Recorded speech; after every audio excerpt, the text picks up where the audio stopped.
Hello, my true crime lovelies. How are you? I hope you are well. I'm going to do a short video on dry bagging. I just finished Sarah's motion to understand, and I talk about dry bagging, but I want to go into detail in the same way that we did with flying monkeys, because throughout the text messages, we've seen Sarah dry bagging. I talked about it with Lana directly because I wanted her to understand like what was happening, and you'll see it when we get to that in our text messages. But I realized when a lot of you guys were like, oh, I didn't know that's what flying monkeys meant, you may not know what dry begging is, even though we've talked about it as a concept. Some of you guys started calling it moist begging, which I thought was hilarious. Let me run the intro. Thank all of the members and thank all of you for being here, show you who my family is, and then we'll talk about it on the other side.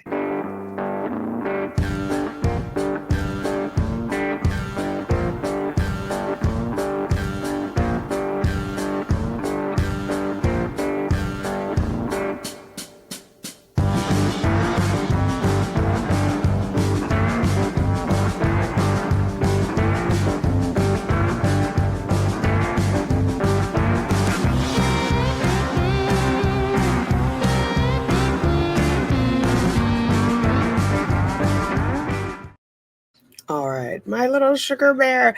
I started this channel like a week after he turned 1, and he just turned 2 this week, so the channel is going to be 1 and on the 10th, I think it is, which is crazy. We hit 16,000 yesterday. I thank you all. It's all of you guys doing it, so I appreciate you. And yeah, onward to bigger and better. So let us start. I want to start with a letter, an email, a tablet message, whatever, however you want to describe it, that Sarah sent to Lana as an example of her denying her dry begging and her gaslighting Lana about it. Just, and then hopefully you've already seen the motion to understand and you have like a lengthy example of her dry begging. This is just a quick one in case you're only watching this video. So can you guys see this? This is a letter that she sent toward the end, and she told Lana to share it, so she did. But the part that I've highlighted is the blue, after she's called her a traitor and all of these other things because she was speaking with me and wouldn't do as she was told by Sarah and the others, the us, as Sarah refers to them. And I never, all caps, ask you for a dime, exclamation point. You, all caps, added money to my county account in hopes I'd be like your new friend, like Tanika, in hopes I'd be your new friend like Tanika is now. How much did you give her? So sad. You're a liar, too. So she's calling her a liar for saying Sarah asked for money, but Sarah did, in fact, ask for money through dry begging, and we'll get into that, right? Lana didn't give me any money. I didn't need her to, I was interested in who she was as a human being, right? Unlike Sarah. So sad, you're a liar too, just like the rest of them, conformists. And even after she, quote, bashed, end quote, you online, are you that desperate? Didn't bash. I gave my opinion and I stand by it. I did not pull any punches. I didn't think it would be credible to Lana if when I talked to her, I switched it all up. Like I felt the way that I felt. I felt that she had dehumanized George, and I talked about that. But just like now that I see Lana is a victim, I'm speaking out for her, just like I did for George. You know, George was a manager at Ace. George actually helped pay the rent so Sarah could afford her townhouse. Like all of those mistruths that Sarah spewed, and lots of people still to this day believe that, right? Even people are like, where did you get he was a manager? He was a shift manager. I spoke to his brother. It's on his one of the Facebook pages his former employees created for him. He was a manager. He wasn't some deadbeat. She murdered him 2 weeks after that store closed for lack of sales, right? Unlike when she lost the job, it was directly related to her behavior. So I do believe Lana was a victim. I understand was an adult woman and had those. You can be an adult and still be a victim. You can still be manipulated by people like Sarah. So here up above in this message, there's a whole bunch of stuff. She wants her to sign an NDA afterwards, which is laughable. But she says right here, cut and paste this message to all your Grimies, Queen Grime herself. And I think she's using a play on words of like instead of the lovelies, the Grimies, and she's calling Lana the Queen Grime, which is just despicable. Because even if she believed what she was saying were true, Lana had been a good and loyal friend to her always. So they could have just parted and you said, like, look, seems like we've got different points of view now. I appreciate everything you've done for me, but I think, I'm in the fight for my life right now, and I just don't feel comfortable speaking with you because you're speaking to a YouTuber, and left it at that instead of all this vitriol. But not our Sarah. Okay. So this is Finally Alive Counseling, finallyalive.com, dry begging and emotional manipulation, 7 tactics nobody talks about. This is from November of 2024. What is dry begging and emotional manipulation? We're going to just get down to it. At its core, dry begging is the act of soliciting help or resources indirectly, which is what we just saw in the motion to understand, right? Rather than openly asking for something, a person drops hints, exaggerates vulnerabilities, or uses emotional displays to compel others to act. For example, instead of saying, can you lend me money? They might say, I don't know how I'll pay my bills this month. This behavior often plays on empathy, guilt, or sense of obligation. So what Sarah said to Lana and to Christina and many others is, POS husband isn't sending me any money. I don't know how I'm going to get zuzus and wham whams repeatedly, right? So then those people, I'm not saying it's right or wrong. I'm not going to judge their manipulation and what their own vulnerabilities are, right? For whatever reason, they responded to that. Many people respond to dry begging. Listen out, because you may be one of them unwittingly. When paired with emotional manipulation, dry begging becomes more than just a passive way of asking for help. It becomes a tool for control. So there's another one where Sarah was like, besides asking you not to talk to Tanika, I've never tried to control you. Think about it. But the dry begging is a form of control. So that is a lie. She tried to control her, successfully controlled her many days and many ways. Manipulators may use this tactic to maintain a sense of superiority, which we know Sarah has. She's better than everybody in jail and everybody in prison. Avoid accountability or keep others focused on their needs, right? Lana was laser focused on her needs, on Sarah's needs, so much so that she put Sarah above her own health needs. Tactic 1, hinting at needs without asking. One hallmark of dry begging is the refusal to make direct requests. For example, a colleague might say, I'm so overwhelmed with work right now, hoping you'll offer to take on some of their tasks. This tactic shifts responsibility onto the listener, creating a situation where they feel compelled to, particularly if this person is a people pleaser. I was a people pleaser for many years. I would hear that and automatically assume that they needed my help, right? They're not asking for it, but they're so overwhelmed. And somehow it's my responsibility as a people pleaser, as a former people pleaser now, to make them less overwhelmed, to help them be less overwhelmed. What kind of person would I be if I hear that you're overwhelmed and I don't jump in to dewhelm you, as it were? Not a word. To address this, I'm not going to quote Proverbs, but you all get it. 2, creating a false sense of urgency. Another strategy involves fabricating or exaggerating urgency. A person may suggest their situation is dire to prompt an immediate response, even if their need isn't as pressing as they imply. For instance, someone might say, if I don't get this done today, everything will fall apart, to pressure others into action. In that sense, she was dry begging, even with Brian. He didn't owe her anything, even though in her mind, he did. But she was like nasty with him though, right? Like, it's Wednesday and don't forget tomorrow is Thursday and it has to go. Like, Thursday's not coming next week, right? She was just like, this has to be done. And she did it with Christina as well. Christina knew the dates. I can't remember. Maybe she did it with Lon. I can't remember. One of you guys will remember. But it was like that whole making it time bound. Guilt is a powerful motivator, and manipulators know how to use it. They might say things like, I don't want to bother you, but I'm really struggling. Or it must be nice to have all the time in the world to help others, meaning not me. These statements are designed to make you feel bad for not stepping in. Tactic 4, playing the victim. Manipulators often portray themselves as victims to garner sympathy. Sarah is the perpetual victim. In her dry begging letter to the judge, oh, I've written this person at the DOC and this person and this person, and they're not answering me about why they won't change the rules. I've written the court and they haven't. When all along, all she had to do was ask Nicole or Peter to Google that form, and they could have filled it out with her over the phone, right? I showed that in the last video. It took me 2 minutes to find it max. And so first I found the one over 50, and then I had to re-Google, and I found the one under 50,000 income. It took her longer to write the letter than it did for me to Google the form, which she has people on the outside working for her. That's how she's getting the typed motions, right? So for example, they might say, everyone is always against me, right? It's Sarah against the world. Or nobody understands how hard my life is.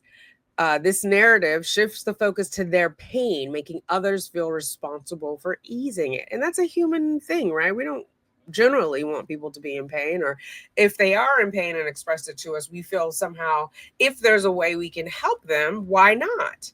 But if it comes in these sorts of patterns, run, Forrest, run. Some individuals amplify their struggles to elicit help. She's always amplifying every struggle she has. They might describe their challenges in dramatic terms, such as saying, I'm drowning in problems, or I have no one to turn to. These statements often lack specific details, making it hard to discern the true extent of their need, right? Because drowning sounds like you could be dying, but what exactly does that mean? Like you got 99 problems? You got 5? What is it? Tactic 6, deflecting responsibility. Sarah is the queen of this. When confronted, manipulators may deny their intentions. They might say, I never asked for anything. We just saw that in Sarah's letter. She literally said that. Or I was just sharing how I feel. This allows them to maintain control while avoiding accountability. Sarah's never going to take accountability for accepting everyone's money. But when we get into the family docs, you'll see she puts 0 everywhere. So apparently all the money that people have given her, like in 2024, we saw just 1 month where she got $700. That doesn't count as her income. It wasn't incoming, although she's trying to hunt down all of Brian's money that she claims her son told her about. Tactic 7, undermining relationships to isolate help. Finally, some manipulators subtly undermine relationships to monopolize others' attention.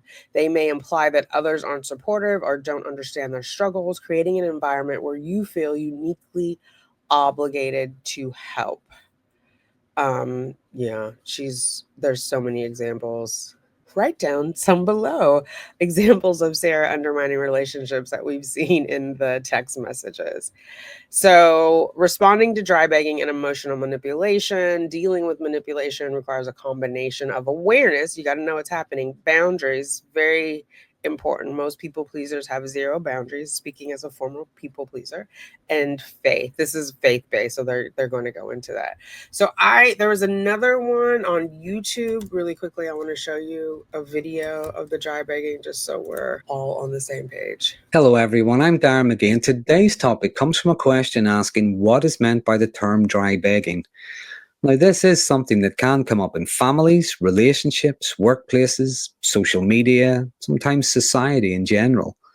And although dry begging isn't exclusive to narcissists, in this video, I'll look at what the term means, what it looks like, and some of the motivations behind it in the context of narcissism. I will also look at some ways to handle it. So firstly, dry begging is a colloquial term that's used to describe an act of soliciting assistance, favours, resources, sometimes even gifts, but doing it indirectly, doing it without explicitly asking for anything. It can be a subtle form of manipulation and coercion that's sometimes employed by narcissistic people to get them what they want, while making it seem like it's your idea. It works by exploiting social cues and emotional signals. Rather than just making a request, it usually involves dropping hints, showing some kind of a need or a vulnerability, making emotional demonstrations, but they're all aimed at creating a sense of obligation in others. Okay, so let's talk about that, the sense of obligation. Now, I know a lot of you guys disagreed with me, but I want to say this again with this context. I believe that is why Christina and Lana reached out to Brian because of Sarah's successful dry begging. Not only was she saying, I don't have money, but she was saying it was because of Brian, right?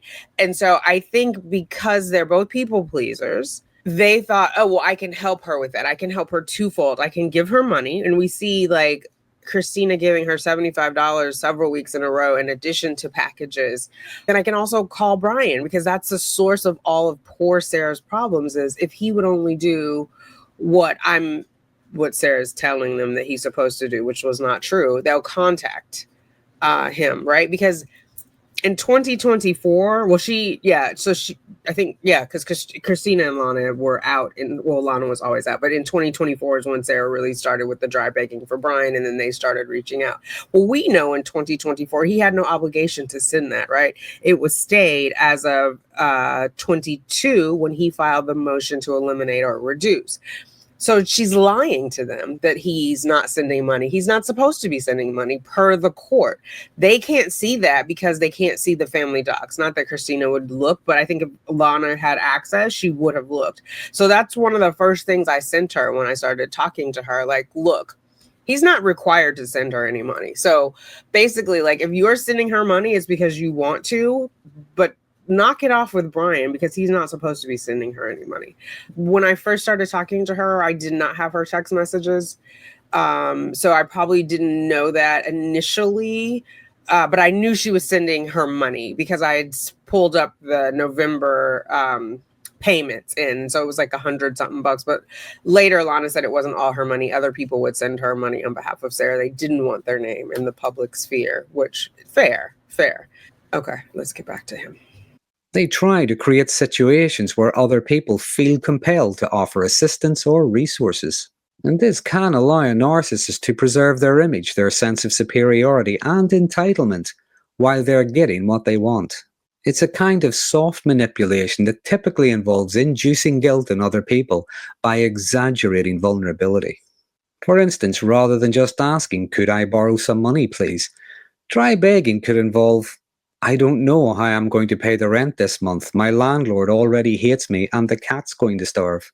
And this is a way of having someone offer money without it being asked for.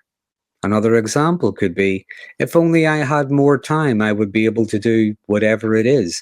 Now, a phrase like this indirectly suggests that someone's lack of time is hindering them, even though chances are they may have been wasting their time on other things. But the hope is that others will step in and provide assistance or solutions, while they probably go back to just wasting time.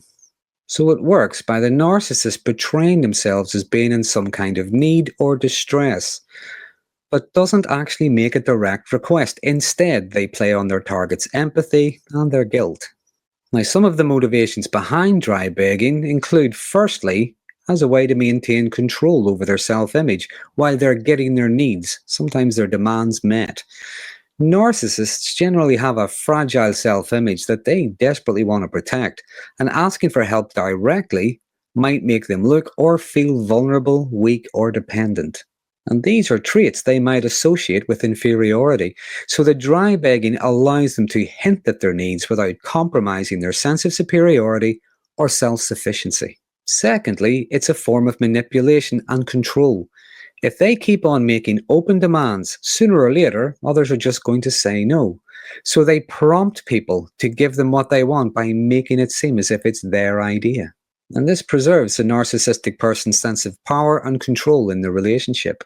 Another aspect of dry begging is that narcissistic people believe they are inherently deserving of special treatment without having to ask for it.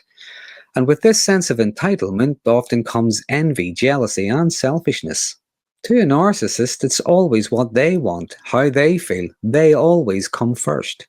For the partner, or indeed anyone else, to want or need something, it can feel as if something's being taken from them. And I'm going to stop there. I'll leave it in the link below because if you're, if you're really interested, you'll go check it out. If you've gotten an understanding and you're like, I get it, you're good. Then you don't need to watch the whole thing. But it also helps the other person feel altruistic, right? Of like, oh, my friend is in need. What kind of friend would I be if I didn't help, right? But based on what he's saying, it keeps them in the superior position. Like, who would give knowing that person thinks they're inferior or sees them as weak for giving into the dry begging, right? Like, that's the manipulation part. And we know Sarah has that superiority because she says it again and again. And she's shared it in the text with Lana, and then Lana has shared it to an extent with me.